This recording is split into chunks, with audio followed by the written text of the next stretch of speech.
Hello everyone, എല്ലാവർക്കും physics എന്ന് പറയുന്ന ചാനലിന്റെ മറ്റൊരു പുതിയ വീഡിയോയിലേക്ക് സ്വാഗതം. ഇന്ന് നമ്മൾ ഡിസ്കസ് ചെയ്യാൻ പോകുന്നത് ക്ലാസ് 11ന്റെ ആദ്യത്തെ ചാപ്റ്റർ യൂണിറ്റ്സ് ആൻഡ് മെഷർമെന്റ്സ് എന്ന ചാപ്റ്ററിലെ സിഗ്നിഫിക്കന്റ് ഫിഗേഴ്സ് എന്ന് പറയുന്ന ടോപ്പിക്കാണ്. അതിനായി ഞാൻ ഇവിടെ ഒരാളെ ഇൻട്രൊഡ്യൂസ് ചെയ്യുകയാണ്. യെസ്, ഒരു കാർ, ഒരു ടോയ് കാർ. ഈ ടോയ് കാറിനെ ഞാൻ എന്ത് ചെയ്തു? ഈ ഒരു വെയിങ് മെഷീനിൽ ഞാൻ ഇങ്ങനെ വെച്ചു. ഇതൊരു വെയിങ് മെഷീൻ ആണെന്ന് നിങ്ങൾ അസ്യൂം ചെയ്യുക. Okay, yes. അപ്പൊ ഞാൻ ഈ കാറിനെ എൻ്റെ വെയിങ് മെഷീനിൽ ഇങ്ങനെ വെച്ചു. ഓക്കെ, ഈ വെച്ച സമയത്ത് ഞാൻ കണ്ടത് 20.2 ഗ്രാമാണ്. ഇനി അതേപോലെ തന്നെ ഞാൻ വേറെ മറ്റൊരു പ്രാവശ്യം കൂടി ഇങ്ങനെ വെച്ചു. അപ്പോൾ ഞാൻ കണ്ടത് 20.3 ആണ്. അതെന്താ അങ്ങനെ? ഈ കാർ ഞാൻ ആദ്യത്തെ പ്രാവശ്യം വെച്ചപ്പോൾ എനിക്ക് 20.2ഉം രണ്ടാമത്തെ പ്രാവശ്യം വെച്ചപ്പോൾ 20.3ഉം കിട്ടി. ഈ കാറ് സെയിം തന്നെയല്ലേ? കാറിന്റെ മാസിൽ ഞാൻ ഒരു വ്യത്യാസവും വരുത്തിയിട്ടില്ലല്ലോ. പക്ഷെ എങ്ങനെ ഇതിന്റെ റീഡിങ്ങിൽ വ്യത്യാസം വന്നു നോക്കാം. യെസ്, നമുക്കറിയാം 20.2 മാത്രമല്ലല്ലോ ഈ ഒരു കാറിന്റെ വെയിറ്റ് എന്ന് പറയുന്നത്. യെസ്, നമ്മുടെ വെയിങ് മെഷീനായ ഈ മെഷീന് പോയിന്റിന് ശേഷം ഒരു 10 വാല്യൂസ് കാണിക്കാനുള്ള ശേഷി ഉണ്ടെങ്കിൽ അത് ചിലപ്പോൾ ഇങ്ങനെ കാണിച്ചേനെ അല്ലേ? ചിലപ്പോൾ ഇങ്ങനെ കാണിച്ചേനെ അല്ലേ? യെസ്. അപ്പോൾ ഈ കാറിന്റെ വെയിറ്റ് ഞാൻ നോക്കുമ്പോൾ പറഞ്ഞു, ഈ കാറിന്റെ വെയിറ്റ് ഞാൻ നോക്കുന്ന സമയത്ത് ഇങ്ങനെ നോക്കി, ഞാൻ ഒരു പ്രാവശ്യം കൂടി നോക്കുകയാണ് കേട്ടോ. ഈ നോക്കുന്ന സമയത്ത് എനിക്ക് ഈ കാറിന്റെ വാല്യൂ ചിലപ്പോൾ 20.4 കിട്ടാനും ഒരു സാധ്യത ഇല്ലേ? ഉണ്ട്. പക്ഷേ നിങ്ങൾ എല്ലാവരും ഒരു കാര്യം ശ്രദ്ധിക്കുക, പോയിന്റിന് ശേഷമുള്ള എല്ലാവർക്കും വ്യത്യാസം വരുന്നുണ്ട് അല്ലേ? പക്ഷെ പോയിന്റിന് മുമ്പുള്ള ആൾക്കാർക്കോ ഇല്ല. നോക്കൂ, ഞാൻ ഈ കാറ് ഞാൻ വെക്കുന്ന സമയത്ത് ഈ വെയിങ് മെഷീനിൽ എല്ലാ പ്രാവശ്യവും 20 ഗ്രാം കാണിച്ചു. പക്ഷെ ഈ പ്രാവശ്യം 50 ഗ്രാം കാണിക്കുമോ? ഒരിക്കലുമില്ല. അതാണ് ഇവിടത്തെ ഹൈലൈറ്റ്. നോക്കൂ, ഒരു ഷുവർ വാല്യൂ അല്ലെങ്കിൽ one non variable value, variability ഇല്ലാത്തത്, ഒരു ഡിഫറൻസും വരാത്തത്, and A variable value. One non variable and one variable. പോയിന്റിന് ശേഷമുള്ള എല്ലാവർക്കും എന്ത് വരുന്നുണ്ട്? യെസ്, ഡിഫറൻസ് ഉണ്ടാകുന്നുണ്ട്. ഇവിടെ 20.2 കാണിച്ചപ്പോൾ ഇവിടെ 20.3 ആയി, പിന്നെ ഇവിടെ 20.4 ആയി. അതെന്താ? അറിയില്ല. പക്ഷേ പോയിന്റിന് ലെഫ്റ്റ് സൈഡിലുള്ളവർ എല്ലാവരും എന്തുതന്നെയാണ് 28 എന്ന് നിൽക്കുന്നു. ഞാൻ ഇവരെല്ലാവരെയും വായിച്ചു. നമ്മുടെ ഈ ഒരു മെഷീന് പോയിന്റിന് ശേഷം ഒരു വാല്യൂ മാത്രം കാണിക്കാനുള്ള കഴിവേ ഉള്ളൂ എന്ന് വിചാരിച്ചോളൂ. ഓക്കെ, അപ്പോൾ നമുക്ക് ഇതിനെ എങ്ങനെ എക്സ്പ്ലെയിൻ ചെയ്യാം? ഇതിനെ ഞാൻ മൊത്തമായിട്ട് സമ്മറി പോലെ എഴുതുമ്പോൾ ഇതിൽ അൺഷുവർ വാല്യൂ ഒരെണ്ണവും, ഒരു ഷുവർ വാല്യൂവും പിന്നെ ഒരു അൺഷുവർ വാല്യൂ ഇല്ലേ?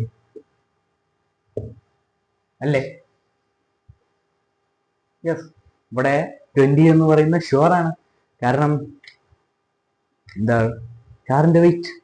പക്ഷേ പോയിന്റിന് ശേഷമുള്ള എല്ലാവരും എന്ത് വരുന്നുണ്ട്? യെസ്, ഡിഫറൻസ് വരുന്നുണ്ട്. 2, 3, 4 എന്ന് മാറുന്നു. അപ്പോൾ ഇതിൽ നിന്ന് നമുക്ക് എന്ത് മനസ്സിലാക്കാൻ സാധിക്കും?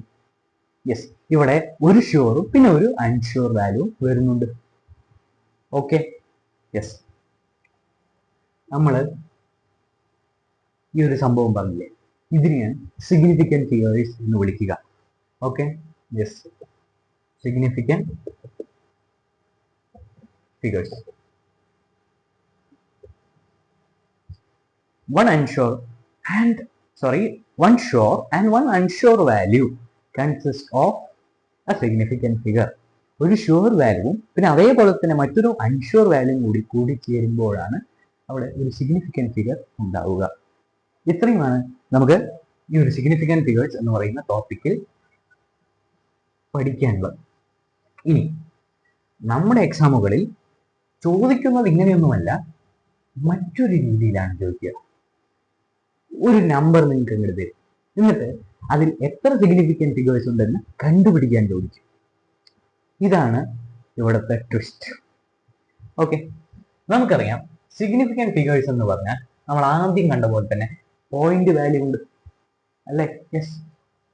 അപ്പോൾ ഞാൻ എടുത്തു 0.9 0.5032110. ഓക്കെ, ഇത് ആദ്യത്തെ കേസ്. ഡെസിമൽ വരുമ്പോൾ ഓക്കെ, ഞാൻ ഇവിടെ എഴുതാം. ഡെസിമൽ വരുമ്പോൾ ഡി ഉണ്ട്, കാരണം പോയിന്റ് ഉണ്ട്. ഓക്കെ, ഇവിടെ പോയിന്റ് ഇല്ലേ? ഉണ്ട്. യെസ്.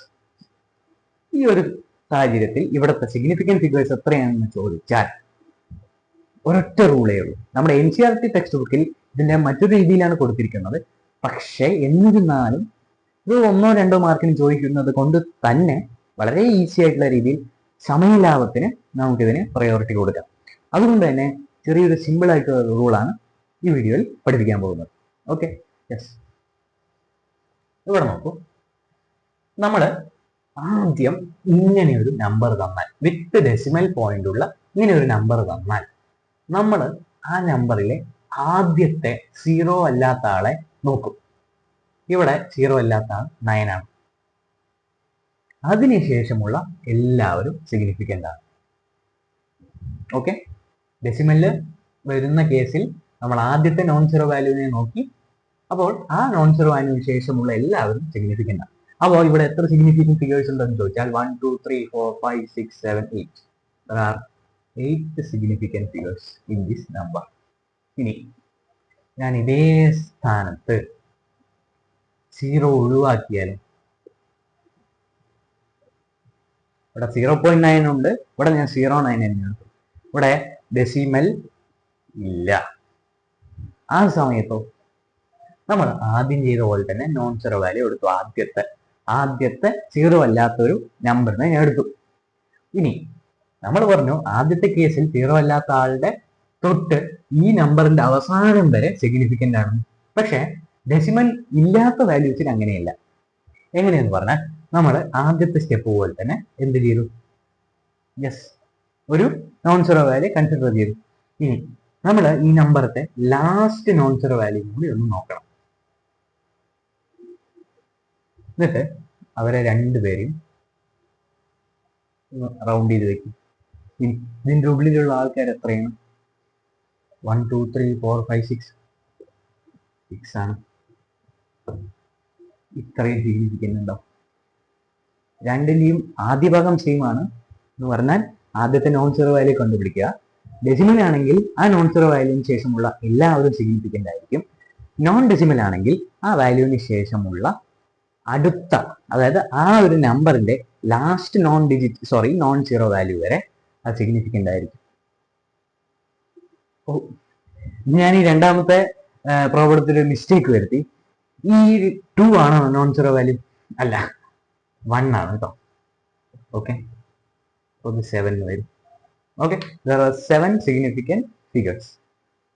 ഓക്കെ, ഇത്രയുമാണ് നമുക്ക് സിഗ്നിഫിക്കൻറ്റ് ഫിഗേഴ്സ് എന്ന് പറയുന്ന ടോപ്പിക്കിൽ വളരെ ക്രിസ്റ്റൽ ക്ലിയർ ആയി തന്നെ പഠിക്കാനുള്ളത്. ഈ ഒരു പറഞ്ഞ ഭാഗം നിങ്ങൾക്ക് എല്ലാവർക്കും മനസ്സിലായെന്ന് വിചാരിക്കുന്നു. നമുക്ക് ഇനി ഈ ചാപ്റ്ററിന്റെ രണ്ടാമത്തെ പാർട്ടുമായിട്ട് അടുത്ത വീഡിയോയിൽ കാണാം. ഇത് ഈ ചാപ്റ്ററിന്റെ ഒരു 3ാമത്തെ വീഡിയോ ആണ്. ഇനി അടുത്ത ഭാഗം വളരെ ഇമ്പോർട്ടൻ്റ് ആണ്. ചിലപ്പോൾ SI യൂണിറ്റിനെ കഴിഞ്ഞ് കൂടുതലായി മാർക്കിൽ ചോദിക്കാനുള്ളത് അടുത്ത പാർട്ടിൽ നിന്നാണ്. അപ്പോൾ നമുക്ക് അടുത്ത വീഡിയോയിൽ അടുത്ത പാർട്ടുമായി കാണാം. അതുവരേക്കും താങ്ക് യു.